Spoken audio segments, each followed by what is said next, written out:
Oi gente, eu sou a Lígia e o vídeo de hoje é sobre o livro Coraline, escrito pelo Neil Gaiman.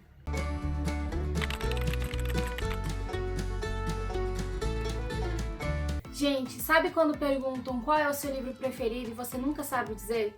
Eu, pelo menos, mudo meu livro preferido toda semana, mas eu acho que eu finalmente encontrei o meu livro preferido. Coraline me marcou muito. Eu sempre quis ler esse livro. Eu nunca vi o filme, tá? Eu sempre quis ler esse livro e eu sou apaixonada por essa edição. Essa edição é uma edição comemorativa que foi lançada em 2010, comemorando 10 anos do lançamento do livro. Hoje, 20 anos depois, né, do lançamento já, eu finalmente comprei essa edição. Ela sempre tava tipo R$50 na Amazon, eu não queria pagar tudo isso. E eu fiquei esperando aparecer aquela promoção, esperando, e aí o dia chegou. Comprei por R$12, eu fiquei super feliz. É linda, é de capa dura, é ilustrado pelo Chris Riddle e é linda, gente. Vem com a fitinha, tem ilustração. Deixa eu ver se eu consigo mostrar pra vocês. Tem ilustração, ó. Vale muito a pena e, esse livro eu não sei nem por onde começar. O livro começa com uma introdução do Neil Gaiman falando, né, 10 anos depois do lançamento do livro, ele resolveu lançar essa edição especial e como a ideia do livro surgiu. E ele conta que ele tem duas filhas, né, crianças, duas meninas. E ele conta que a filha mais velha, quando era pequena, ela sempre gostou de histórias de terror, de histórias de mistério e suspense. E ele tinha resolvido escrever um livro pra ela. Só que ele começava e nunca terminava, chegava a escrever 30 palavras e abandonava, e o tempo foi passando e a filha dele cresceu. Aí ele teve a segunda filha, né, e ela era criança, também sempre gostou de histórias, e ele foi percebendo que o tempo foi passando, e ele pensou, caraca, se eu não terminar essa história agora, a minha filha vai crescer e eu vou ter perdido o tempo que eu tinha de mostrar e de apresentar essa história pra elas enquanto elas eram crianças. Então eu achei muito fofo, porque ele disse que começou o livro pela Holly, que é a filha mais velha, e terminou pela Mary, que é a filha mais nova. E nessa introdução ele fala sobre a relação que ele tem com as casas em que ele morou e como isso influencia na história, porque como a casa é importante no contexto da história da Coraline. E ele ficou super surpreso quando viu as ilustrações do Chris, como ele conseguiu representar exatamente as casas que o Neil Gaiman cresceu. Então a introdução é super legal, é uma coisa que eu não sabia que tinha no livro e acrescentou a minha experiência. Eu chorei depois de ler a introdução, porque eu tava meio emotiva nesse dia, tá? Mas achei muito tocante, assim, o jeito que ele descreve e dá pra ver que tem muito sentimento. Ele fala, né, que Coraline virou filme, Coraline ganhou vários prêmios, mas que isso nunca importou muito pra ele. Mas que várias mulheres relatam pra ele ainda hoje que por causa da Coraline, elas têm coragem de enfrentar os desafios da vida e que às vezes numa situação de medo e perigo, elas se lembram da Coraline e pra ele isso já é tudo. Achei muito tocante e eu super me identifiquei, assim, a história da Coraline, vocês vão ver, ainda mais se vocês lerem, que é a história de uma menina que ela tem o quê, sei lá, 10 anos e ela é tipo um exemplo de coragem que muito adulto não tem. Então, vamos pra história. Lembrando que não vai ter spoiler, tá, gente? Eu vou só contar um pouquinho pra vocês ficarem curiosos e se vocês quiserem saber o final, vocês vão ter que ler. Bom, a Coraline, ela mora com a mãe e com o pai e eles se mudam pra essa casa aqui, tipo um prédio. Como assim? É porque a casa é muito grande e ela não é ocupada 100% pela família da Coraline. Então no andar de cima a gente tem a senhorita Spink e a senhorita Forcible. Elas são duas velhinhas idosas que quando eram jovens costumavam ser atrizes, então elas são bem engraçadas, bem dramáticas, assim, bem espalhafatosas, elas têm vários cachorros e elas são uma das vizinhas da Coraline e sua família. Além disso, a gente tem no último andar da casa o Velho dos Ratos, que a gente vai descobrir o nome dele só no final. E ele é tipo obcecado, ele tem vários ratinhos, daqueles camundongozinhos brancos, bem pequenininhos. E ele meio que treina os ratos pra tocar em uma orquestra. Muito engraçado, assim. Então, ele é obcecado por ratos. E aí a casa da Coraline é isso, é ela, as duas atrizes idosas e o Velho dos Ratos. Os pais da Coraline estão sempre ocupados. Mas eles não são aqueles pais que são 100% ausentes. Dá pra ver que eles são bem carinhosos, eles se importam com a Coraline. É só porque eles não têm 100% do tempo disponível pra brincar com ela tanto quanto ela gostaria. Então logo no começo a gente começa a perceber que ela tá no tédio, ela não sabe o que fazer, né? Porque ela tá nas férias de verão, ela quer arranjar alguma coisa pra fazer. E aí os pais ficam: Coraline, vai desenhar. Coraline, vai conversar com a senhorita Forcible. Coraline, vai brincar no quintal. E ela tipo, ok, mas ela tá meio entediada e ela fica querendo um pouco da atenção deles. E o terreno, assim, o quintal da Coraline, ele tem um poço abandonado. E a senhorita Forcible e a senhorita Spink o tempo todo falam: Coraline, não vai brincar no poço, toma cuidado. Ele é tipo tampado com uma madeira pra ninguém cair dentro, mas ele não é mais utilizado. Então tem esse poço, tem uma velha quadra de tênis abandonada que também ninguém usa e tem tipo muita vegetação, é tipo meio que uma floresta mesmo, tem muitas árvores, muitas flores, muito verde, sabe? Então a Coraline meio que fica lá brincando e encontrando o que fazer. Ela gosta de brincar, de explorar, igual eu quando era criança. E aí, dentro do apartamento, da casa da Coraline, tem tipo uma porta que dá para uma parede. E ela nunca entendeu por que essa porta dava para uma parede. A mãe dela disse que por conta de a casa ser muito grande, os antigos donos eles dividiram a casa em vários pedaços. Então, de um lado é o apartamento da Coraline, do outro é um apartamento que tá vago, ninguém mora nele ainda. Por isso que a porta dá para uma parede, porque antigamente a porta dava para o resto dos cômodos da casa.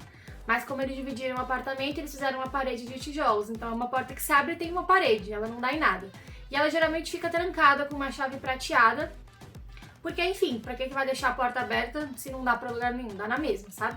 Um dia o pai da Coraline, ele viaja pra Londres, ele tem um assunto importante de trabalho. E a mãe da Coraline fala pra ela que ela vai ao mercado comprar algumas coisas pra elas almoçarem. Então ela diz: Coraline, me espera que eu volto já. E a Coraline fica lá impaciente, não sei o que, e ela resolve abrir a porta. Ela pega a chave que estava escondida não, pendurada assim no chaveiro da cozinha, e ela abre a porta que dá pra parede. Só que quando ela abre a porta, não tem mais a parede. É um longo corredor escuro e ela fica: o que é isso? E ela começa a escutar: Coraline, Coraline. E é claro que ela entra na porta e vai investigar o que é que tá acontecendo. Quando ela chega do outro lado do corredor e ela abre a porta, ela tá na casa dela. E ela fica: como assim? Eu dei uma volta? Eu não tô entendendo. Ela olha assim pro ambiente e tá tudo exatamente igual na casa dela.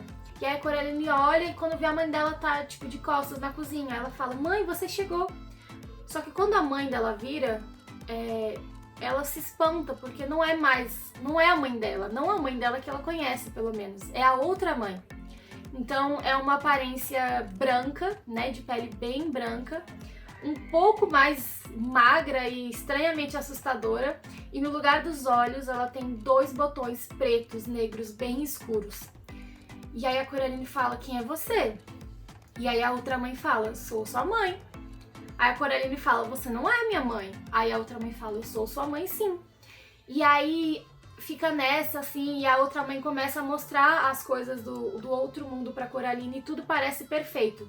Todos os problemas que a Coraline enxergava na casa dela de verdade, os pais não darem tanta atenção, ela tá sempre no tédio, tem uma parte do livro que ela fala que ela odeia a comida do pai dela. Tudo isso, nesse outro mundo, parece ser a solução.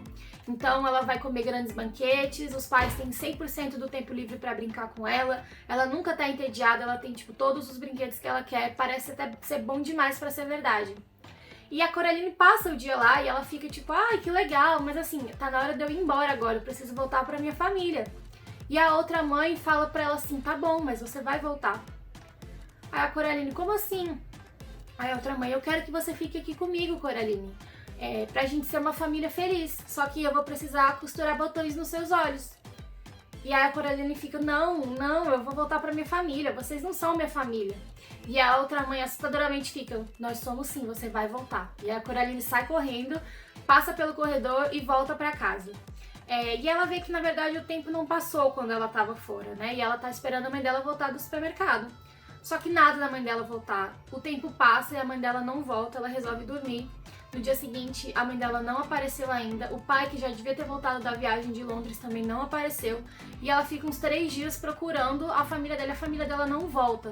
Quando a Coraline percebe que os pais não vão voltar, que eles sumiram, a Coraline vai até o apartamento da senhorita Spink e da senhorita Forcible. E ela fala, tipo, os meus pais sumiram, eu não sei o que fazer. E aí a senhorita Forcible fala, toma aqui esse chá, Coraline, eu posso ler as folhas de chá pra você. Sabe quando você toma o chá e aí fica a borra, tipo a borra de café na xícara? E aí elas vão ver o futuro da Coraline e elas falam, Coraline, o seu futuro não é bom. A gente tá vendo uma coisa horrível no seu futuro, você precisa de proteção.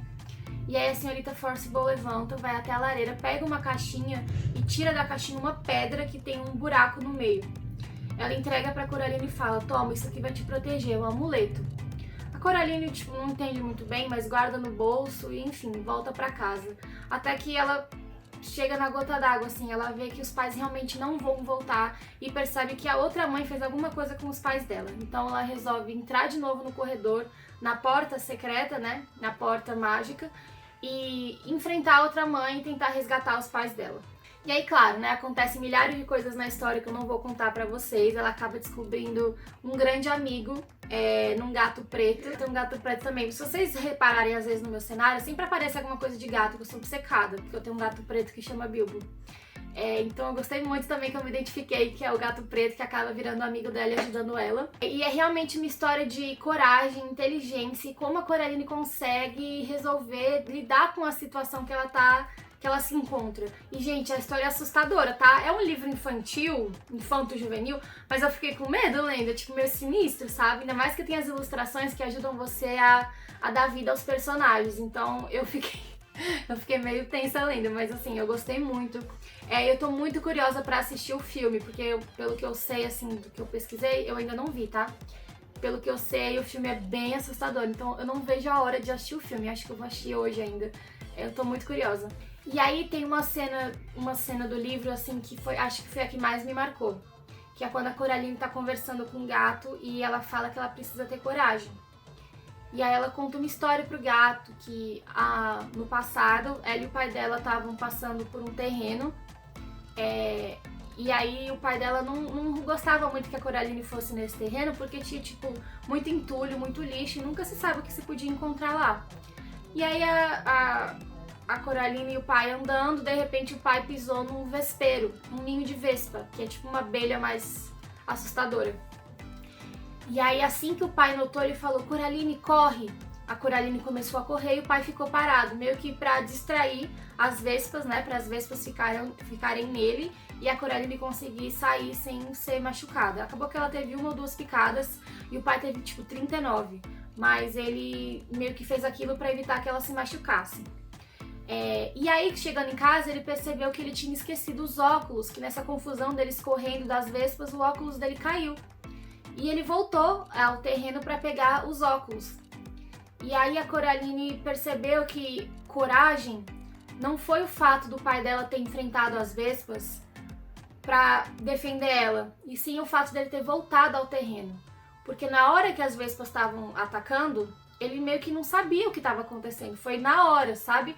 Foi o impulso de você reagir e de ter uma reação, e ele pensou rápido. Mas na hora que ele voltou para pegar os óculos, ele já sabia do perigo que estava lá. Então isso é muito mais simbólico, você voltar sabendo o que te espera e algo ruim, do que lidar com uma coisa ruim que acontece no momento. Então a frase é a seguinte, ela diz, descobri que ter coragem não é não ter medo, e sim ter medo, mas ainda assim fazer. Gente, eu fiquei nessa frase, acho que eu vou tatuar essa frase, sei lá, eu preciso dessa frase na minha testa, sabe? Me marcou muito, eu chorei, eu fiquei, ai meu Deus, essa frase. Ai, eu tava muito bobinha assim nesse dia, muito emotiva e me marcou demais. Eu fiquei pensando nisso e tipo, faz todo sentido. É isso, sabe? O livro ele tem um estilo meio melancólico, meio assustador, apesar de ser infantil, e isso me agrada muito. Até o jeito que ele narra a aparência da casa em que ela mora e os detalhes do ambiente, assim, eu gostei bastante. E as minhas impressões do filme vocês só vão saber no meu Instagram, que eu vou contar por lá, então se você ainda não me segue, eu vou deixar aqui embaixo pra você me seguir. Esse foi o vídeo. É uma leitura que eu super recomendo, eu acho que ela é válida pra todas as idades, e meu Deus, é um clássico, se você não leu, você tem que ler. Eu já comecei a ler atrasado, então não faça como eu, não perca tempo, é uma leitura que eu considero essencial e acho que se tornou meu livro favorito da vida. Então é isso, se você já leu esse livro, me conta aqui nos comentários o que você achou. Não esquece de curtir o vídeo, comentar, se inscrever no canal, manda o vídeo pro amigo que nunca leu Coraline e precisa ler. E eu vejo vocês na próxima. Tchau!